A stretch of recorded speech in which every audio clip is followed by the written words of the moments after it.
السلام عليكم ورحمة الله شمار كفولة الرجل نكني كيا كان جللا كبجا بكم جرتان وتريسنا كقبل جتا إقار رابي أجابات كوابي بريدة تكو كان عندك سام فيدو إسنف كبر فيتن ترى نسمع الجنة فيديو في أوديو أكسمة صورة فوتو جتورا وقامي كدرس إنجرا ديليتي تاي كراسل باتين حالة دي فتشو دندسن أبي أجابات أبي أدات يجرا بينغري ani dhugaa baay'ee tokkoon kan mate jechuudha footoo fi viidiyoo audio duraan bade baay'een argadhee deeffachuu danda'ee jira.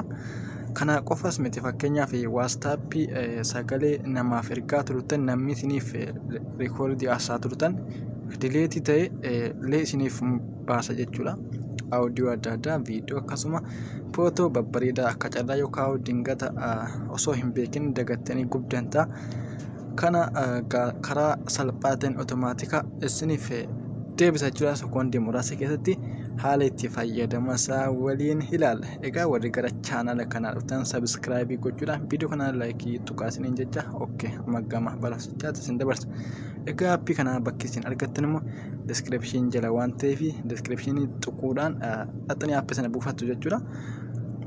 Akka ta'e diskiripshinii viidiyoo kana jalaa yookaan barreeffama viidiyoo kana jalaa liinkii tuqaa jedhu kana tuqaati appii buufadha. Okkee haala itti fayyadama isaa isinitti agarsiisa amma. Appiin kana waan ta'eef keessa seenna jechuudha. Amma haala kanaa yoo keessa seennu haala kanaan naa fidee jira jechuudha. Of saaneenna. Okkee haala kanaan otomaatika naaf dabarsee jira jechuudha. Ana dabarsee jira jechuudha.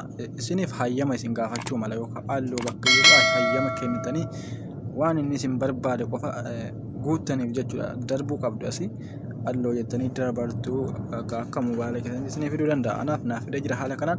Fakkeenyaaf as keessatti waa sadiitu jira jalqabaan seetingii adda addaa jira waan ta'eef isa walakkaa kanarra godhuu qabna. Isa kanarra yoo goone ka gubbaa kanatti immeeji jira audio fi viidiyoo jira. Fakkeenyaaf ani immeejii isii kana irraan kaa'aa jechuudha. Maaliif footoo badee naaf deebisu yoon barbaade haala itti gama galarii keessanii dabarfattan isin ittiin argisiisa jechuudha. Gama galarii keessan viidiyoo as keessaa yoo argattan viidiyoo ta'u suuraa audio bareedaa ta'e akka haala isin achitti dabarfachuu dandeessan jechuudha.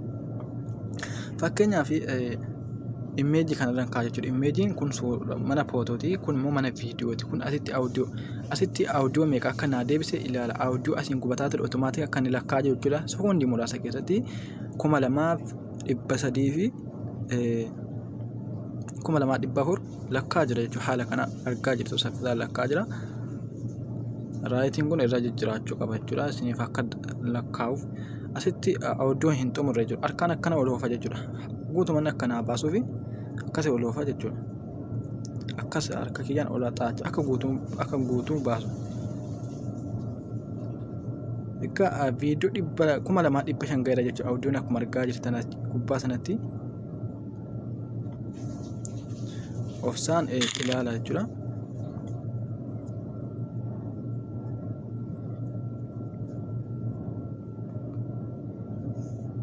Hindhumuu jechuudha saffisaan otomaatika barbaada. Haala kanaan waan kun rikoordii namni naaf ergee waliif erginee fi audio nashiidaa ta'u muuziqaa ta'u waan adda addaatu jira jechuudha. As keessa audio kana yoon irra tuqee naaf dubbata.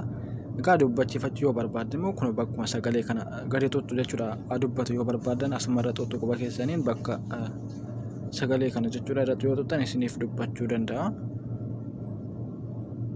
Fakkeenyaaf yoon irra tuqu kanarra jechuudha. Kun waan ta'e gubeen ture jechuudha. Bismillahirrahmanirrahim. Alhamdulillah. Assalamu alaikum warahmatullahi wabarakatuh. Bismillahirrahmanirrahim. Egaa kun bara 2021 jechuudha. Tureera jechuudha. Kun waggaa dabreera. Akkuma bara 2014 wamarraa gubdan jechuudha. Fakkeenyaaf bakka viidiyoo kanarra yoo tuttanis viidiyoonis haaluma kana yoo kana gootan waan baay'ee keessaa argachuu dandeessu jechuudha. Haaluma kanaan waan barbaadan isiniif immeejii bakka footoo kana yoo tuttanii viidiyoo baay'ee takkeessa jira jechuudha. Viidiyoo ani quba hin qabne ani hin beeknetu jira jechuudha keessa.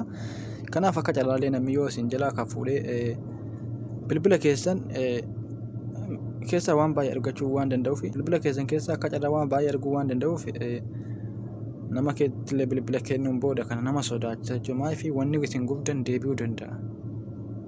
Egaa mana imeejii mana footoolee imeejii kanarra yoo xunnee akka soloofne wanni akka keessa jiru waan dhumatu miti jechuudha. Waan suuraa baramee kan ideetar godhee viidiyoo adda addaa suuraan gadi buusaa ture jechuudha. As keessatti hin dhumatu jechuudha. Yoo akkana godhee ilaalu waan baay'ee keessaa argachuu danda'a. Suuraa kana achi dabarfachuuf illee waan baay'ee jira jechuudha. Keessa hin dhumatu jechuudha. Suuraa waan argeeti ani waan isin dho'isu illee irraa hin qabu waan ta'eef isin mul'isaa jechuudha. Egaa haala kanaan deeffachuu hin dandeessu. Sekoondiitti suuraa 1,700 aappii kana keessa argadhee jira jechuudha. 1,724 jechuudha akkuma argaa jirtan achirratti. Okay, amma fakkeenyaaf gama galerii kiyyaa dabarfachuuf quba kiyyaan gadi tuqee eegan gadi tuqee restooriin kun jechuudha. Dileetii jedhasitti asitti sheerii nama arguu yoo barbaadedha. Asitti immoo restooriidha jechuudha. Restoorii kanarra tuunnaa jechuudha. Restoorii walakkaa isii jirtu kanarra. Okay, yeroo tokkoof akkas tuqa. Oppiinii faayilii jedheera jechuudha. Asirratti gama galerii kiyyaa akka deeminatti mul'iseera. Oo barbaadan hundayyuu haala kana jechuudha. Ka oodiyoos ka viidiyoos haaluma amma an dabarsi kanaan dabarsitu jechuudha. Haala kana yoo mana galerii keessan yoo seentan kun footoo jedhaasitti asirra yoo tuqxan yookaan bakka argatte isin baasuu danda'a. Asirra yoo tuqu amma footoon gadi buusee dhufee gamaa fide ajjira viidiyoo kanallee ammoo gadi buusee suuraa kanarra yoo gadi tuqu waan darbee galerii kiyya keessa jiru jechuudha. Haala kanaan naa baasa jechuudha waan as keessa jiru jechuudha. Suuraa kana guutumaa waan an gubee jechuudha. Sana deebisee jira waan baay'ee keessaa waan na fayyadu waan argeef jechuudha. Kaan immoo isinumatti argisiisuudhaaf waan an adda barseedha. Okay, isiniif galerii abdii qaba. Haala kanaan footoo isin jalaa dileet ta'ee argachuu ni dandeessu. Galatoo mala aga viidiyoo biraatti walitti deebinutti nagaan naaf tura.